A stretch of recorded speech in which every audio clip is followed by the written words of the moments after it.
احلى مسا على اخواتي وحبايبي، يا رب كلكم تبقوا بخير وصحه ملك يا رب. معانا خبرين يخصوا نادي الزمالك. اولا خبر ابو واحد سيد حل خلاص مشكله مع نادي الزمالك ومع احمد سليمان، وبقى موجود في المعسكر المغلق بتاع نادي الزمالك. يعني المشكله اتحلت، واتمنى ان هي تكون اخر مشكله من ابو واحد السيد. تاني خبر معانا المهاجم عمر فرج كان على رضاد نادي الاهلي الفتره اللي فاتت، لكن كولر رفض اللاعب وقال لهم انا عايز لاعب اجنبي وليست معه جنسيه.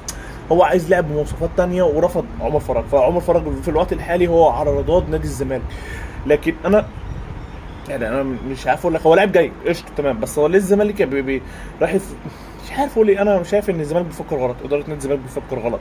لكن عمر فرج هو منتشر على السوشيال ميديا، هو في رضاد نادي الزمالك. انا حبيت اكد المعلومه، هو بجد على رضاد نادي الزمالك، ونادي الزمالك بيفكر في التعاقد مع لاعب فلسطيني هيتقيد لاعب كانه لاعب مصري عادي.